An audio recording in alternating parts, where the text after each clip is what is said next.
从古至今，人类一直带着惊奇和好奇仰望着天空。这些星星就像沉默的时间守护者，掌握着我们无法完全理解的秘密。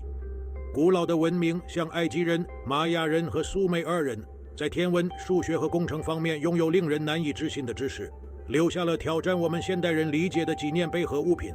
他们是如何做到这些惊人的事情的？他们的智慧从何而来？埃及的金字塔，其完美的精度和与恒星的对齐，至今仍是一个谜。玛雅人拥有复杂的日历和对宇宙的深刻了解，他们似乎穿越了时空。而苏美尔人，他们的故事中描述了神乘坐着火战车从天而降，这让我们不禁怀疑历史的真实性。这些古老的文化有可能与来自其他星球的生物接触过吗？证据虽然不完整，但却指向一个令人难以置信的可能性。我们在宇宙中并不孤单。很久以前，来自太空的访客来到了地球，在我们的文化、技术和信仰中留下了他们的印记。这些是我们将要探讨的问题，是我们将要解开的谜团。在这趟通往未知核心的旅程中，加入我，一起深入探索古代太空人的迷人世界。可能存在外星接触的证据散布在全球各地，隐藏在我们眼前。迷路的纳斯卡线就是一个很好的例子。沙漠中的巨型图画只有从天空中才能看到，它们是为了让人眼看到而制作的，还是为了向太空传递信息？古埃及人相信他们的神来自星星，他们的艺术作品中充满了拥有动物头和先进技术的奇怪生物的图像。这些甚至仅仅是想象力的产物，还是他们宇宙访客的真实写照？玛雅人准确地记录了进行的运动，他们将这颗行星与神灵的到来和离开联系在一起。他们的日历非常准确，可以预测几个世纪后的天文事件。他们是如何获得如此先进的知识的？他们是否得到了更聪明生物的帮助？答案虽然难以找到，但可能比我们想象的更接近。在石头中，在神话中，在星星本身，隐藏着关于我们过去的真相。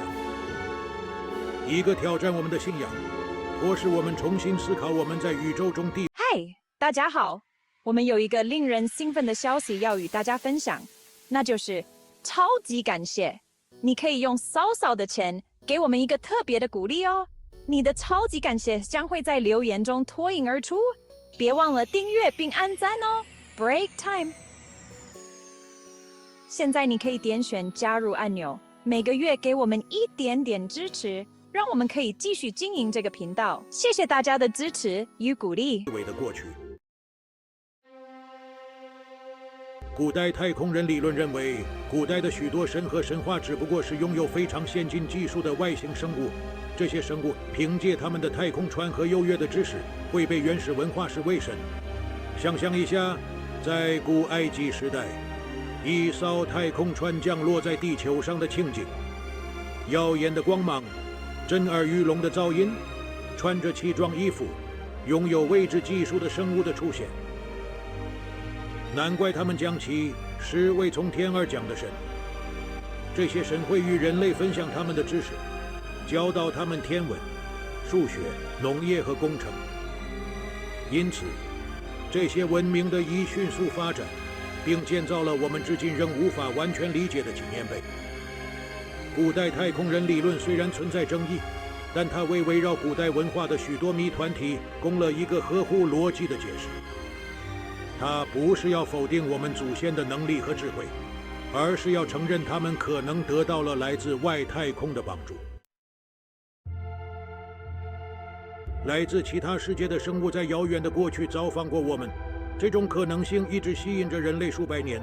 这些证据虽然不完整，而且可以有多种解释，但让我们不禁思考，我们在宇宙中是否孤独？如果你喜欢到目前为止的内容，别忘了点赞影片并订阅频道，观看更多类似内容。你的支持对我们继续探索宇宙的奥秘非常重要。古代太空人的谜团邀请我们重新思考对过去的理解，并思考我们在宇宙中并不孤单的可能性。这些证据虽然可以有多种解释，但它挑战我们以开放的心态去探索未知，并指以官方的历史版本。对答案的追寻带领我们踏上了一段迷人的旅程，穿越考古学、神话学、天文学和科幻小说。这一段旅程提醒我们好奇心、研究以及对真理的不懈追求的重要性。也许有一天，这些谜团的答案会水落石出，解释人类的真实历史以及我们在宇宙中的位置。在那之前，探索还将继续。你怎么看？古代的神有可能真的是外星生物吗？在评论区分享你的想法。别忘了订阅频道并开启通知，这样你就不会错过任何影片。让我们一起继续探索宇宙的奥秘，寻找隐藏在星空之外的真相。